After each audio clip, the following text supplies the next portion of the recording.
Hello everyone. Today we will discuss about Science chapter 15, class 8, some natural phenomena. We have already know about winds, cyclone and storm.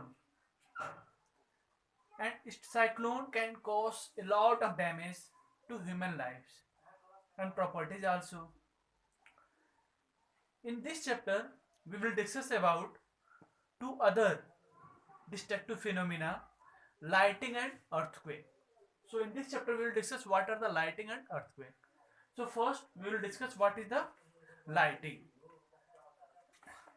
So you know, as I have written, lighting an electric spark, or you can say the streak of light, the streak of bright light produced when two opposite charge bodies meet. When two opposite जैसे में एक plus और एक minus जब आपस में मिलते हैं ना, तो एक स्पार्किंग होती है. ओके, सपोज करो जो बिजली के जो वायर देखते हो, जब दो वायर को आपस में टच करते हैं, जो इलेक्ट्रिशियन होते हैं चेक करने के लिए, तो की स्पार्किंग होती है ना, तो that is known as lighting. Okay, so and when two bodies will be rubbed, then also lighting will be produced. So first, what are the electric charge? As we know, atoms are made up of subatomic particles, and the subatomic particles are electron, proton and neutron. Okay, proton are positive charge, electron are negative charge. Okay, and neutron have no charge. Okay, in the normal stage if we see, atom are neutral. यानी कि normal stage पे जो atoms होते हैं वो क्या होते हैं, न्यूट्रल होते हैं. Is it clear? However, if any disbalance in the number of proton and electrons, then electric charge will be created. Means अगर एटम में जो प्रोटॉन और इलेक्ट्रॉन होते हैं, if number of proton and electron में कुछ चेंजेस आएंगे ना, देन जो इलेक्ट्रिक जो चार्ज होता है वो क्या होते हैं, क्रिएट होते हैं फिर. ओके, सो लेट अस सी. ओके, एक्टिविटी आती है, आपने 6 में भी किया होगा. प्लास्टिक का कम लेते हो ना, अगर ड्राई हेयर पे ऐसे रब करेंगे, देन तो क्या होगा, पीसेस ले लिया पेपर के, तो क्या होगा, उसको अट्रैक्ट करने लगता है अगर उसको पास ले जाते हैं तो. ऐसा क्यों होता है? बिकॉज चार्ज क्या होते हैं, ट्रांसफर होते हैं. And one more thing, always electron का ट्रांसफॉर्मेशन होता है. इलेक्ट्रॉन क्या होते हैं, ट्रांसफर होते हैं. प्रोटॉन और न्यूट्रॉन क्या होते हैं, जो एटम के न्यूक्लियस होते हैं, where proton and neutron are present and electron are outside. Okay, so electron are transfer. या फिर अब 2 बैलून ले लिया हमने, दोनों बैलून को अगर हम ड्राई हेयर पर रब करेंगे और आपस में ले जाएंगे तो क्या होंगे, ऐसे लटका लेंगे तो क्या थोड़े दूर होंगे वो. Why? Because same charges attract to each other and opposite charges repel to each other.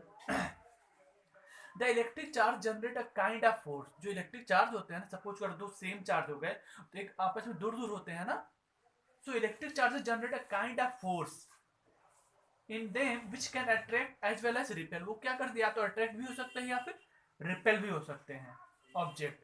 और जो ये this force is known as electrostatic force. So if anyone ask you what are the electrostatic force, okay, so when electric charge generate, then they can attract or repel the object. Okay, then a force will be applied and that force is known as electrostatic force.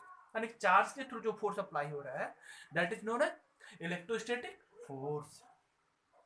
Next, okay, electron negative charge, proton positive charge, neutron. देखो यहाँ पे nucleus हमने बना रखे हैं, proton and neutron is present. Positive proton पे और electron क्या होते हैं, चारों तरफ प्रेजेंट रहते हैं न्यूक्लियस के बाहर. Attraction and repulsion of charge. Suppose that अगर आपने ग्लास रॉड ले लिया है, ठीक है ना, और एमनॉइड रॉड ले लिया हमने, so as different kind of charges हो गया आपके पास, ठीक है ना. अब एबनॉइड रॉड जब उसको वुड से रब करते हैं ना, एंड ग्लास रॉड को सिल्क से रब करते हैं. एबनॉइड रॉड को किससे हमने रब किया, एबनॉइड रॉड और rubbed with wool. Okay, and glass rod को सिल्क से. तो होता क्या है, जो ग्लास रॉड होता है ना वो पॉजिटिव हो जाता है, ठीक है ना. ग्लास रॉड क्या हो जाता है, पॉजिटिव. व्हेन द एबनॉइड रॉड को किससे हमने रब किया है, एबनॉइड rod was rubbed with wool. इसको हमने किससे रब किया,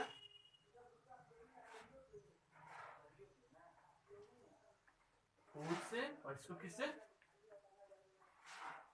सिल्क से रब किया, glass rod is rubbed with silk, तो क्या होता है पॉजिटिव चार्ज में बदल, एबनॉइड रॉड क्या होता है नेगेटिव चार्ज में। सो एक चीज याद रखोगे आप, ओके, हमने पहले भी डिस्कस की, टू नेगेटिव चार्जेस हैं, ठीक है ना। तो क्या करेंगे फिर एक दूसरे को, अगर टू नेगेटिव चार्ज तो क्या करेंगे दूसरे को रिपेल करेंगे, और टू पॉजिटिव चार्ज है then they can repel to each other. If two different charge means एक one positive charge and another one is a negative charge, या कह सकते हो ग्लास रॉड और एबनॉइड रॉड रहेंगे तो क्या करेंगे दोनों आपस में अट्रैक्ट करेंगे, और इन कंक्लूजन ये निकलता है, so you can say like charges repel and unlike charges attract to each other. Is it clear? And next one is also is ways of charging a body। अगर suppose करो एक body है और दो bodies है, ठीक है ना, वन क्या है न्यूट्रल और वन क्या है चार्जेस है, ठीक है ना, इलेक्ट्रिक चार्ज है एक पे, तो चार्ज क्या होता है ट्रांसफर भी होते हैं, ओके। जो चार्ज बॉडी वो क्या होती है दूसरे बॉडी को भी जो चार्ज कर देती है, ओके। कैसे हो सकते हैं, या तो बाय फ्रिक्शन और bye rubbing, bye conduction and by induction. तो बाय फ्रिक्शन हमने देखा था जब हमने क्या किया था, ग्लास रॉड को जब सिल्क से हमने रब किया था यानी फ्रिक्शन हुआ था, देन ग्लास रॉड पॉजिटिव हो गया था। फिर एबनॉइड रॉड को जब हमने वुड से रब किया था then what happened, it is a negative charges. Next आता है आपका by conduction.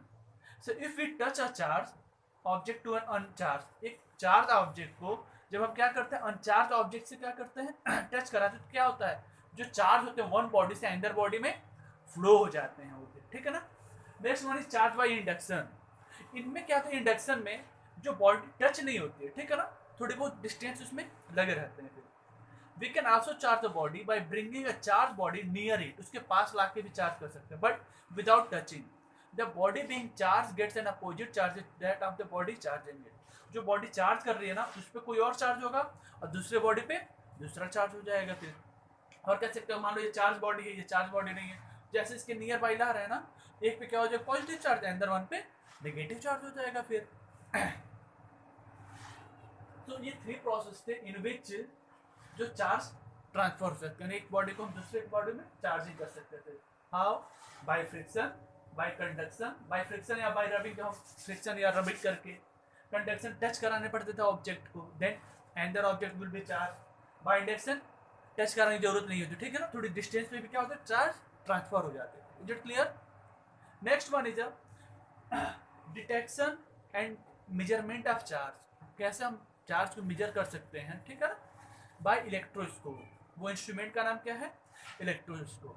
So we can transfer electric charge from a charge object to a neutral object. Charge object से neutral object में charge को transfer कर सकते हैं ना through a metal conductor.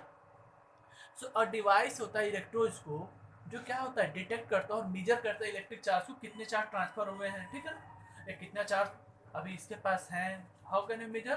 Through electroscope.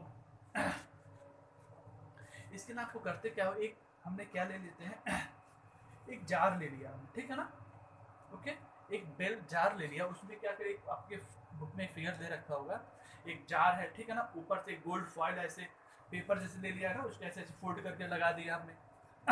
ऊपर एक हमने क्या मेटल डिस्क लगा दी, जैसे मेटल डिस्क के पास कोई हम चार्ज या मेटल ऑब्जेक्ट लाते हैं ना, तो जो फॉइल है ना सपोज कर ऐसे है ये, तो थोड़ा ऐसे इंक्रीज होता है एरिया। इसका मतलब क्या है, ऊपर की जो बॉडी हमने ऊपर टच करा है वो क्या है चार्जेबल है। अगर मान लो कोई न्यूट्रल ऑब्जेक्ट लाते तो क्या होता है फिर वो नीचे की तरफ आ जाता है फिर positive charge. So you can say that जो हम पता कर सकते हैं कि ऊपर कौन सा पॉजिटिव चार्ज है या नेगेटिव चार्ज है। मान लो ये मेटल का ऑब्जेक्ट है, ठीक है ना, ऊपर हमने ये लगाया है गोल्ड फॉइल है, लीफ है ये, जैसे हमारे पेज ले लिया ना, उसको बीच में से टीयर कर कैसे बना सकते हैं ना, ऐसे करके ऊपर मान लो नेगेटिव चार्ज आते हैं ना तो इसका एरिया ऐसे बढ़ जाएगा, ऊपर पॉजिटिव चार्ज आता है तो इसका एरिया ऐसे क्लोज हो जाता है। So you can find out if the area is increase then it means on top there will be negative charge will come, but if the area is decreases, okay, then you can say that on top there will be positive charge are here. So इसको detect करने and measure करने के लिए क्या करते हैं gold leaf electroscope का use करते हैं। इसमें होता है क्या, देखो touch the disc of electroscope, जो डिस्क होता है इलेक्ट्रोस्कोप को जैसे हम उसको नेगेटिव चार्ज से एबनॉइड रॉड से अगर टच करेंगे ना, देन नेगेटिव एंड वो क्या होते हैं डाइवर्ज हो जाते हैं, वो नेगेटिव चार्ज हो जाते हैं उस पर और वो डाइवर्ज में स्प्रेड हो जाते हैं उसके एरिया। ना, और सपोज करो एरिया नेगेटिव चार्ज टच करे, इतना एरिया हो गया, अगेन नेगेटिव चार्ज टच करा है, देन एरिया और इंक्रीज हो रहा है, then you can say negative charge top पे, बट पॉजिटिव चार्ज जैसे लाएंगे देन इसका एरिया लूज हो जाएगा, कम हो जाएगा, then you can say that there will be positive charge on the top side. So what we say today, electric and electric spark. Okay, जैसे दो चार्ज बॉडी जब आपस में टकराएंगे then electric spark will be comes. Electric charge all atoms, जितने भी objects सब क्या एटम से मिलकर बने हुए हैं, और एटम क्या है, इलेक्ट्रॉन प्रोटॉन एंड न्यूट्रॉन से मिलकर बने हुए हैं. Electron negative charge, proton positive charge, neutrons क्या होते हैं, न्यूट्रल होते हैं. ओके, अगर एक एटम को देखेंगे नॉर्मली वो क्या होता है, न्यूट्रल होता है, but if number of electron and proton will be changes then object क्या होता है, वो एटम चार्ज हो जाता है. Attraction and repulsion of charges, same charges repel to each other, opposite charges attract to each other. Glass rod when rubbed with silk, then glass rod क्या होते हैं, पॉजिटिव चार्ज में. एबनॉइड rod rubbed with wool, then it is a negative charge. How charge of the body will be transferred? Through by friction or rubbing, by conduction or by induction. What is the electroscope? A device होता है which is used to detect and measure electric charge. What is the electroscope? A device, ऐसा device जो क्या करता है, हमें detect करता है, बताता है और इलेक्ट्रिक चार्ज को बताता है एंड उसको मेजर करता है कितना इलेक्ट्रिक चार्ज वहाँ पे प्रेजेंट है. So I think today's topic is complete. Okay, thank you.